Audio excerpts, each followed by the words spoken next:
एक सफर गुजरात का। गुजरात इतिहास और आध्यात्म का मिला जुला संगम। हमने क्षणिक योजना बनाई और निकल पड़े इस शहर की यात्रा पर। लंबा और सुखद रास्ता तय किया गुजरात का हमने। भिन्न भिन्न तरह की अनुभूतियां और सुखद एहसास प्राप्त हुए इस सफर के दौरान। आखिर हम ट्रेन का लंबी दूरी का सफर तय कर पहुंच ही गए गुजरात। लेकिन जरा ठहरिए, गुजरात आकर हमारा मकसद कुछ आध्यात्मिक यात्रा करना था।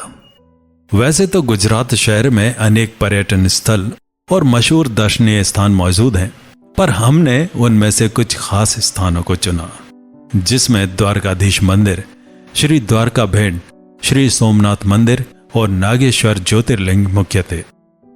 सर्वप्रथम हमने तय किया रास्ता श्री द्वारका भेंट का, जो कि हमने समुद्र मार्ग के द्वारा तय किया। अत्यधिक मनोरम और प्राकृतिक दृश्य इस समुद्री मार्ग का। साफ स्वच्छ नीला जल, जिसको स्पर्श करने की इच्छा स्वतः जागृत हो जाए और उसमें झांकने पर स्वयं का प्रतिबिंब नजर आ जाए। तत्पश्चात निकले दर्शन पर द्वारिका भेंट के लिए। लंबी कतार का सामना कर बड़ी जद्दोजहद के बाद आखिरकार दर्शन प्राप्त हुए बांके बिहारी जी के साथ ही अन्य बहुत से देवी देवताओं के। अति आकर्षक, सौम्य और मनोहारी छवि समस्त मूर्तियों की, जैसे साक्षात रूप में ईश्वर उनमें विराजमान हो। मंदिर की वास्तुकला बहुत ही प्राचीन लग रही थी और दीवारों पर मौजूद शिल्पकारी भी। अब बारी थी वहां से प्रस्थान की। अब हमने रुख किया द्वारिका की ओर, जहां हमने दर्शन प्राप्त किए द्वारकाधीश के। मूर्ति के दर्शन के समय आभास हुआ जैसे साक्षात कृष्ण विराजमान हो। द्वारिका वैसे तो छोटा सा कस्बे की तरह नजर आया, पर वहां मौजूद अनेक प्रसिद्ध मंदिरों की वजह से वो नगरी खास हो जाती है। द्वारिका भ्रमण करते करते समीप स्थित श्री नागेश्वर ज्योतिर्लिंग के बारे में पता चला, जो वहां से कुछ ही दूरी पर स्थित था। कुछ पल यात्रा के बाद हम पहुंचे श्री नागेश्वर ज्योतिर्लिंग के पावन स्थान पर। अत्यधिक रमणीय धार्मिक स्थान। वास्तुकला मंदिर की अति प्राचीन पर भव्य थी।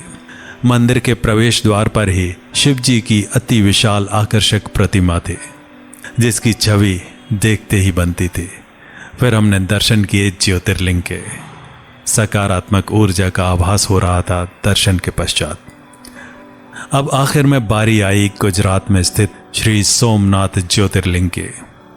कुछ घंटे मार्ग की यात्रा के बाद पहुंचे श्री सोमनाथ ज्योतिर्लिंग के पावन स्थान पर। मंदिर का प्रवेश द्वार ही अत्यधिक आकर्षक, मानो इस द्वार से ही मन में प्रवेश की हो अजब सी शांति। धीरे धीरे चलने के उपरांत हम पहुंचे मंदिर के समीप। ज्योतिर्लिंग की सुंदरता अनंत प्रतीत हो रही थी, जैसे चंद्रमा सा उज्जवल और सौम्य। शिवलिंग और उसकी उस स्थान की दिव्यता को एक टक निहारते रहने का मन, जैसे नजर ना हट रही हो और ना गंतव्य की ओर लौटने का मन। दर्शन उपरांत अब समय था वापसी का और हमने प्रस्थान किया अपने गंतव्य की ओर, और वो स्थान था गुजरात से कानपुर नगरी की ओर। एक सफर गुजरात का।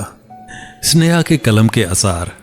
एक लेखक, एक कवि और पर्यावरण प्रेमी।